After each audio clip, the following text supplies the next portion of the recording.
नमस्कार दोस्तों। आज हम रोबोटिक्स एजुकेशन में किस तरीके से एप्लीकेबल है इसके बारे में स्टडी करेंगे। तो रोबोटिक्स क्या होता है, रोबोटिक्स क्या होती है। Robotics is the art of knowledge base and known how of designing, applying and using robot in human endeavours. यानी कि इंसान के लिए रोबोट का किस तरीके से यूज किया जाता है, रोबोट की स्ट्रक्चर स्केलेटन डिज़ाइन कैसे की जाती है और कैसे ये वर्क करता है। तो all these are study in the art subject is known as the robotics. अब यहाँ बात करेंगे रोबोट क्या होता है, what is the robot. Robot word actually robota word से बना है। रोबोटा का मीनिंग होता है लैटिन लैंग्वेज में स्लेव। स्लेव का मतलब होता है गुलाम, और रोबोट गुलाम वो होता है, अपन जानते हैं गुलाम वो होता है जो अपने मालिक के ऑर्डर को मानता है, अपने उसके रूल्स का फॉलो करता है। तो रोबोट भी अपने एक इंसान के लिए एक स्लेव है जो उसके ऑर्डर को फॉलो करता है, रूल्स का फॉलो करता है। तो रोबोट, इसलिए रोबोट एक इस तरीके की मशीन बनाएगी जो इंसान के बनाए हुए रूल्स को फॉलो करे। Robot is the sum of machines which works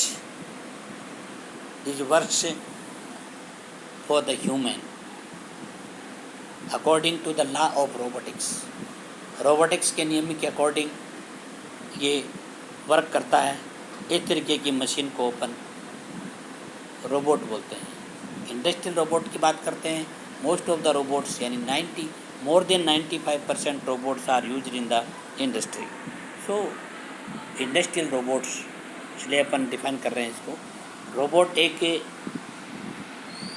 reprogrammable machine है, मल्टी फंक्शनल मैनिपुलेटर है, जो कि डिफरेंट वर्क के लिए डिज़ाइन किया होता है, जो मटेरियल हैंडलिंग के काम आता है, पार्ट्स एंड टूल्स को भी हैंडल कर सकता है, स्पेशलाइजेशन वर्क के लिए भी उसको डिवाइस एंड अटैचमेंट करके उसको यूज में लिया जाता है। तो this is a programmable machine, multi functional machine है। तो वे अलग अलग तरीके के वर्क्स इससे परफॉर्म कर सकते हैं। तो robot is the very useful machine. Types of robot, यहाँ अपन ने सिंपल एक पिक्चर बता रखी है। टाइप्स ऑफ रोबोट में अलग अलग तरीके के रोबोट होते हैं। एकेडमिकली डिफरेंट टाइप के अपन डिफाइन करते हैं, लेकिन यहाँ अपन ने उनकी वर्क के अकॉर्डिंगली अपन ने डिफाइन कर रखा है कि टाइप ऑफ रोबोट्स। मोबाइल जो एक जगह से दूसरी जगह जा कर के वर्क कर सकते हैं, मूव करके वर्क कर सकते हैं, तो उनको बोलते हैं अपन mobile robots. And crawling robot इस तरीके का रोबोट होता है जो पैरेलक्स टाइप के वर्क्स यूज़ करते हैं, तो वो होता है रोबोट्स। एंड इसी तरीके से स्टेशनरी रोबोट्स होता है, ऑटोनोमस रोबोट्स होते हैं। स्टेशनरी रोबोट यानी एक जगह होता है, आर्म जितने मूव कर सकती है, यानी कि उसका वर्क वॉल्यूम होता है। जिस एरिया के अंदर उसकी आर्म पहुंच सकती है उस एरिया तक वर्क कर सकता है, तो उसका वर्क वॉल्यूम होता है। और इस तरीके के जो स्टेशनरी टाइप के रोबोट होते हैं वो अपने वर्क वॉल्यूम में वर्क कर सकते हैं। और ईईटी रोबोट टाइप के जो होते हैं, मैकाट्रॉनिक्स टाइप की डिवाइस होती है। इसमें अपन मैकेनिकल की चार ब्रांचें मिलकर के एक डिवाइस तैयार करती हैं, जिसमें मैकेनिकल, इलेक्ट्रॉनिक्स, इलेक्ट्रिकल और कंप्यूटर एंड इलेक्ट्रॉनिक्स, यानी कि 4 के बजाय 5, यानी कि 5 टाइप इंजीनियरिंग करके इसको एक मैकाट्रॉनिक्स डिवाइस तैयार होती है जो डिफरेंट के वर्क को परफॉर्म कर सकती है। तो this is the mechatronics device. Humanoid robot होते हैं जो इंसान की तरह बनाए जाते हैं, इंसान की तरह चलते हैं और वर्क करते हैं उनकी तरह ही, लेकिन उनका एक फिक्स एरिया होता है और एक फिक्स रूट होता है और एक फिक्स प्रोग्राम होता है, उसके अकॉर्डिंग ही वर्क करते हैं, उससे एक्स्ट्रा वर्क नहीं कर सकते। तो इस तरीके के रोबोट की आपको पिक्चर मैंने यहाँ इस स्लाइड में दिखा रखी है। ये दो बता रखे हैं यहाँ पे, दोनों पिक्चर से आप देख सकते हो कि एक इंसान की शेप में बने हुए रोबोट हैं। And pet animals, pet robotics, pet robots यहाँ दे रखे हैं कि पालतू जानवरों के शेप में भी रोबोट बनाते हैं, जैसे डॉग के शेप में हैं, या यूँ मान लीजिए कि कभी गोट की शेप में बना दिया, या डिफरेंट टाइप के जितने भी एनिमल हैं उन एनिमल्स के शेप वर्क करता है। एनिमल कैसे चलता है, किस तरीके से मूव कर सकता है, इस तरीके मूवमेंट्स इसमें, जैसे ह्यूमनॉइड रोबोट होता है इसी तरीके से पेट एनिमल टाइप के भी रोबोट बना सकते हैं।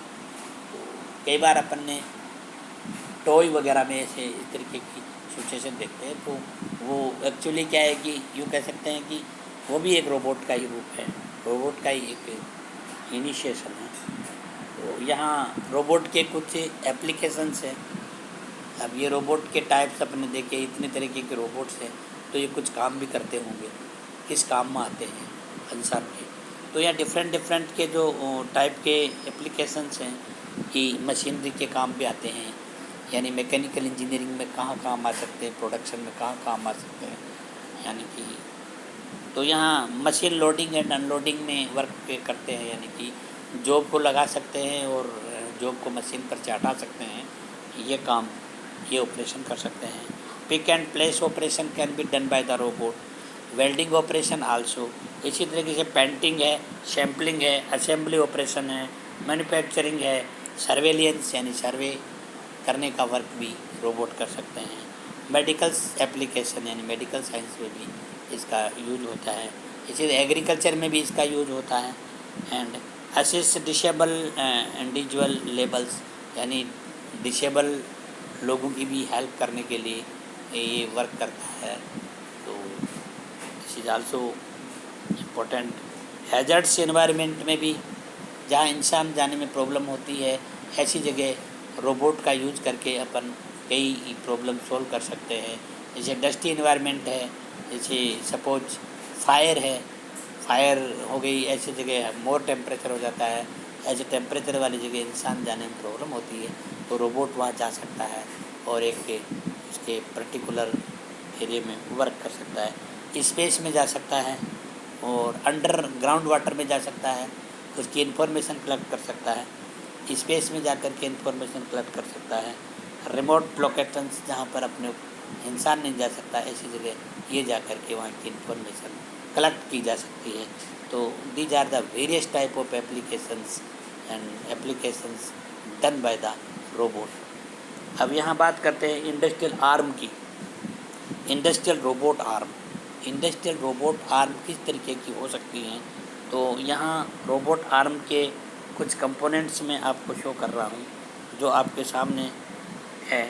मैनिपुलेटर्स, मैनिपुलेटर होता है, एक पेडेस्टल होता है, एक कंट्रोलर होता है, और and effectors and power sources. ये 5 आपको मैंने जो बताए, ये इंडस्ट्रियल रोबोट आर्म्स के यूँ कह सकते हैं कि मेन कंपोनेंट्स हैं। ये मेन कंपोनेंट्स हैं। ये मेन कंपोनेंट्स में सबसे पहले अपन डिस्कस करेंगे मैनिपुलेटर्स की।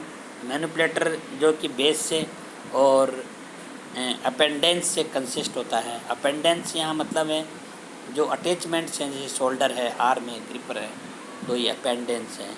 बेस के ऊपर जो सारी चीज़ें कनेक्ट होती हैं उनको बोलते हैं अपेंडेंस। इसी तरीके से पेडेस्टल क्या होता है, पेडेस्टल ह्यूमन वेस्ट होते हैं। ह्यूमन आदमी के क्या क्या आदमी को खड़ा होने के लिए क्या क्या चीज़ों की पड़ती है, सपोर्ट द मैनिपुलेटर्स, मैनिपुलेटर को सपोर्ट करने के काम आता है। तो ये एक ह्यूमन वेस्ट होते हैं। And act as a counter balance, इसको काउंटर बैलेंस, इसको बैलेंस करने के लिए एक पर्टिकुलर साइड में लोड ज़्यादा हो गया, उसको बैलेंस करने के लिए दूसरी साइड में उतना ही उससे ज़्यादा वेट लगा करके उसको बैलेंस किया जाता है। तो ये सारी चीज़ें क्या हैं कि इसको किस तरीके से अपन बैलेंस रख सकते हैं, ये भी एक ज़रूरी है, जो पेडेस्टल कहते हैं इसको पावर कंपोनेंट को। एंड कंट्रोलर, कंट्रोलर कुछ एक्चुअली कंट्रोलर रोबोट का माइंड है, रोबोट का ब्रेन है। तो ये डिफरेंट टाइप के जो भी इंस्ट्रक्शन देते हैं उस इंस्ट्रक्शन को फॉलो करता है एंड कंट्रोल पेरिफेरल डिवाइसेज, उसके आसपास की पेरिफेरल डिवाइस मीन्स उसके जो अटैचमेंट डिवाइसेज है उनको कंट्रोल करता है। इंटरफेस विद रोबोट, एक इंटरफेस विद रोबोट के साथ में जो इंटरफेस होता है उसको भी कंट्रोल करता है।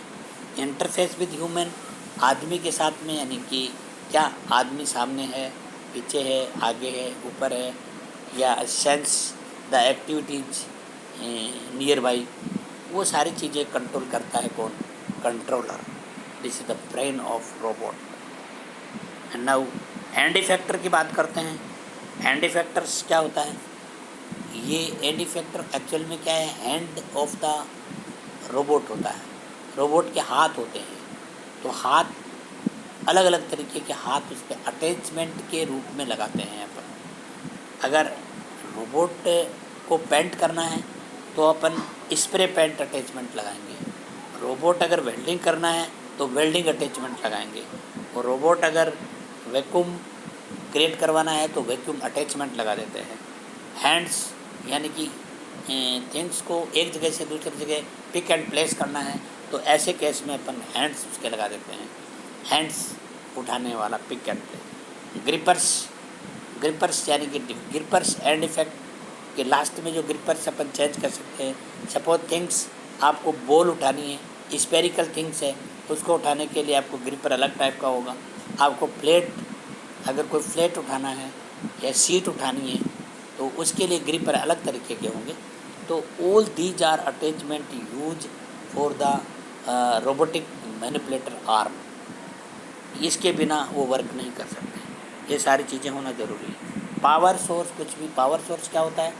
Food of the robot, robot का फूड होता है, जिसमें इलेक्ट्रिसिटी होना ज़रूरी होता है, न्यूमेटिक एनर्जी होना ज़रूरी होता है, हाइड्रोलिक एनर्जी होना ज़रूरी होता है। इसके बिना रोबोट काम नहीं करेगा। ये इसका फूड है। हर को काम करने के लिए फूड की ज़रूरत होती है। Is the food of robot. Now manipulator body consist by link and joints. पूरी बॉडी लिंक एंड जॉइंट्स से स्केलेटन बनता है और skeleton joints are works by actuators like motors, stepper motors, अलग अलग डिफरेंट तरीके की जो डिवाइसेज, छोटी मशीन लगी रहती हैं। क्योंकि ऑलरेडी अपन ने डिफाइन कर लिया है कि रोबोट क्या है?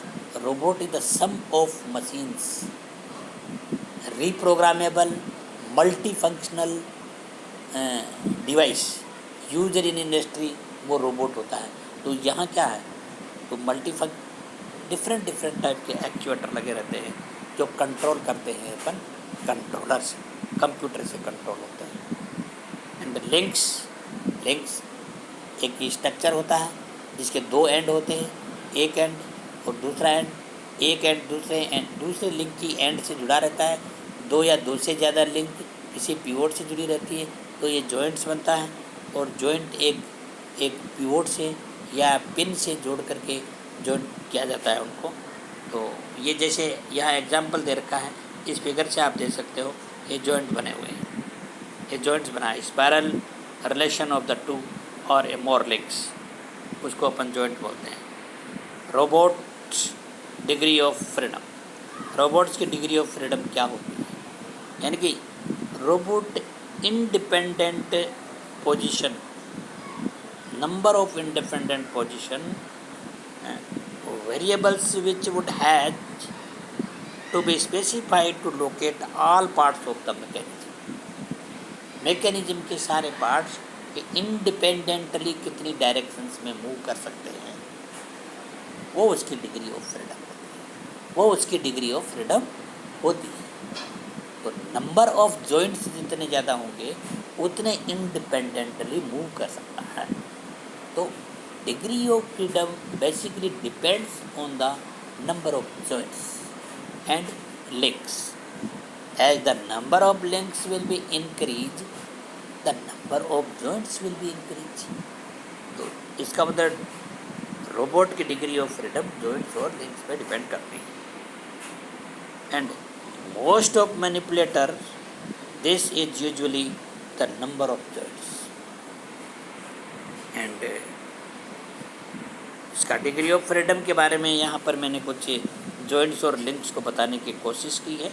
तो ये आप देख सकते हैं, आप फिगर में शो है, ये 3 फिगर बनाए हुए हैं, इसमें जितना डिग्री ऑफ फ्रीडम किसकी कितनी होगी आप ये देख सकते हैं।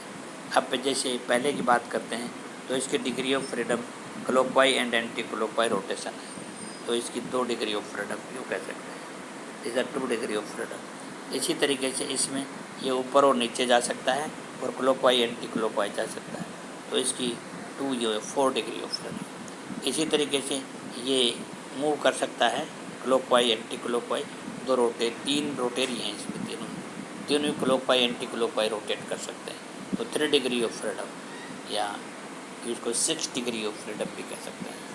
तो ये डिफरेंट टाइप की डिग्री ऑफ फ्रीडम शोन है यहाँ पे है।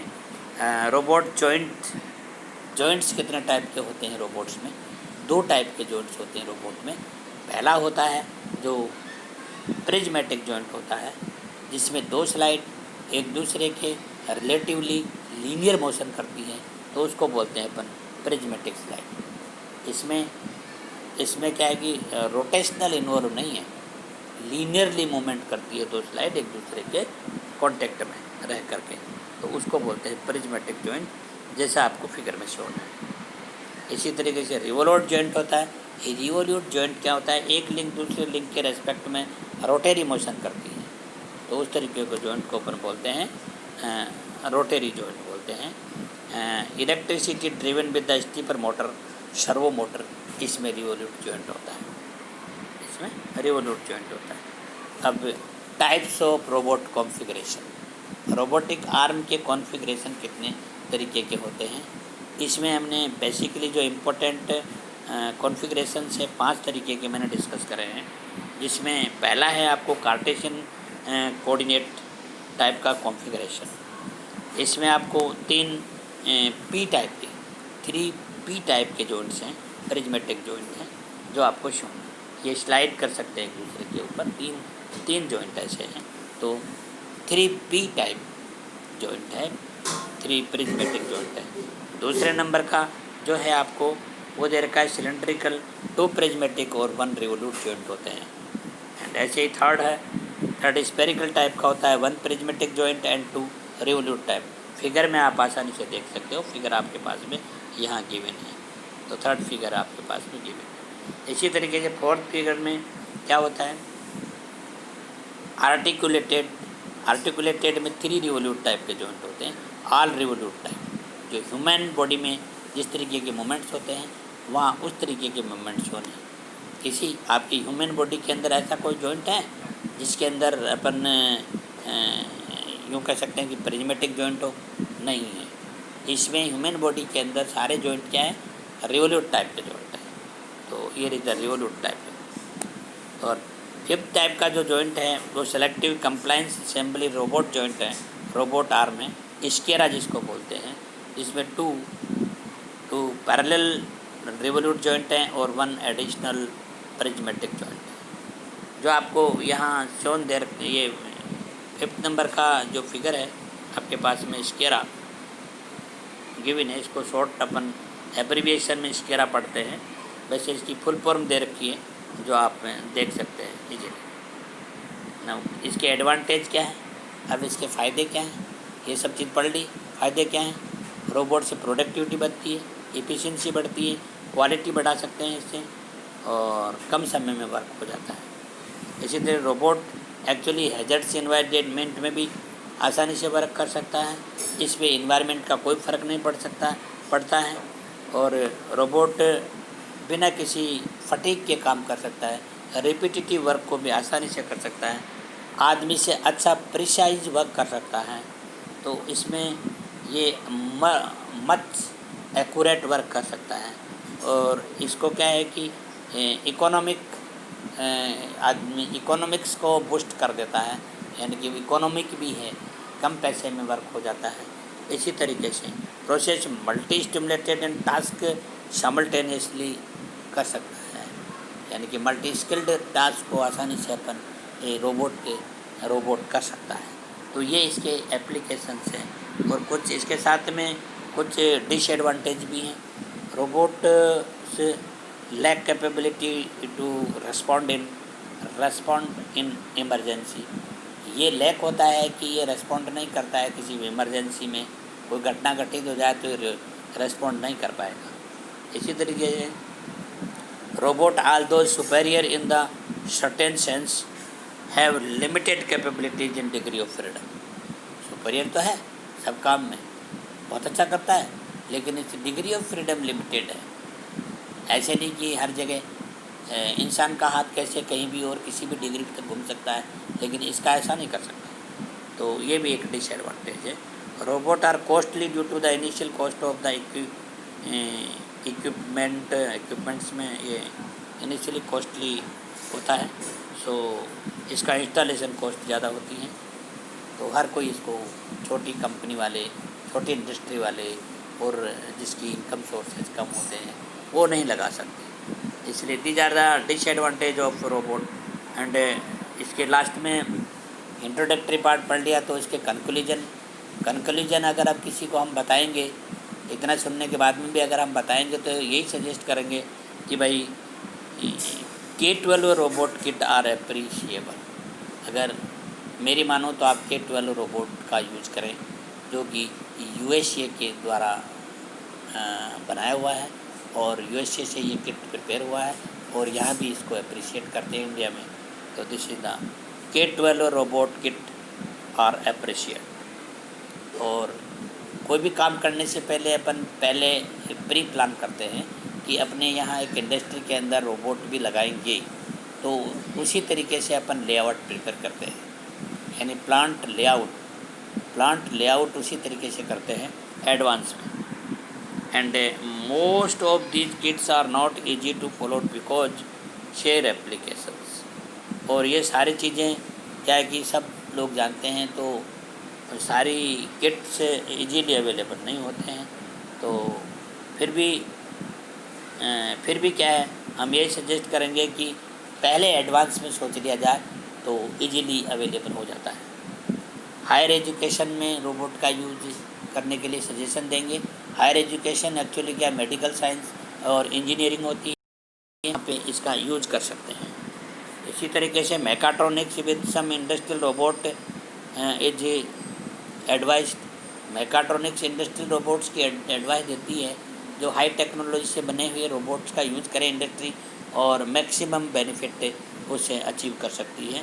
ये सजेशन से अपन दे सकते हैं किसी को भी इंट्रोडक्टरी पार्ट पढ़ने के बाद में। आज इस इंट्रोडक्टरी पार्ट से आप लोगों को काफ़ी बेनिफिट मिलेगा। और thank you very much, thank you all.